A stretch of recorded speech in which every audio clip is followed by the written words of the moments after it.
नमस्कार, मैं विनीता। जन्माष्टमी की सभी को हार्दिक शुभकामनाएं। कृष्ण जन्म से हम सभी परिचित हैं। अंधेरी डरावनी रात।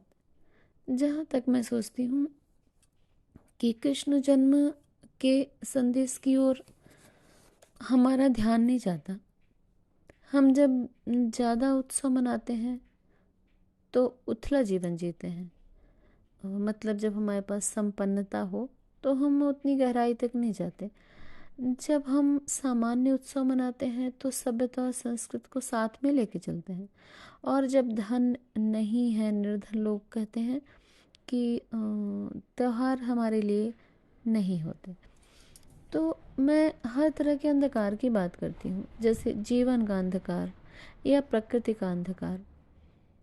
हमें किसी भी तरह का अंधकार प्रकाश की खोज के लिए ले जाता है। जैसे घर का अंधकार रोशनी की व्यवस्था की ओर प्रेरित करता है, और धन का अंधकार पैसे के लिए हमारा ध्यान उधर ले जाता है, पैसे की ओर। और जीवन में अंधकार मतलब अकेलापन और रिश्तों से चोट या किसी से बिछो होना हमें कृष्ण की ओर ले जाता है। मतलब जीवन की सार्थकता हम किसी के जीवन को खोने पर ही जान सकते हैं कि जीवन दोबारा नहीं लौटता।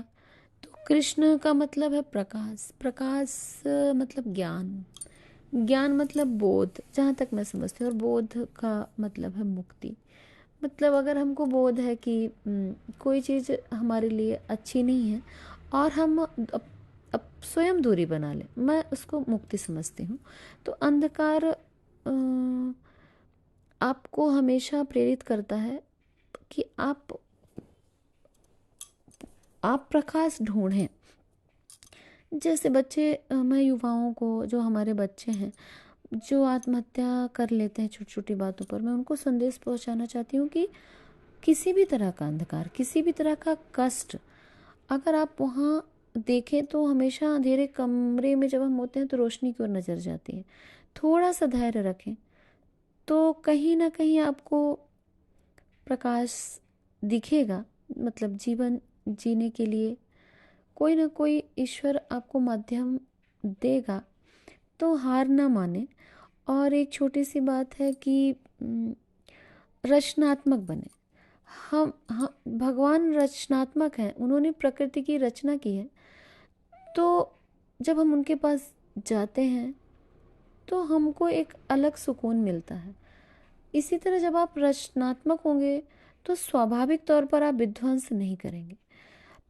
तो रचनात्मक बने। रचनात्मक होने पर आप स्वयं भी खुश रहेंगे।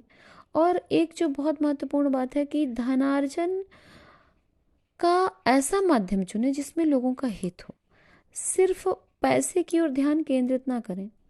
पैसे कैसे, किस माध्यम से हम कमा रहे हैं, ऐसा माध्यम हो, भले हमारे पास थोड़े ही पैसे हों, जिसमें लोगों का हित हो। अगर हम इन छोटी छोटी चीज़ों को ध्यान में रखेंगे तो जैसे ईश्वर हमेशा आनंदित रहते हैं, तो रचनात्मक व्यक्ति हमेशा आनंदित रहता है और दूसरों को भी आनंद देता है। नमस्कार।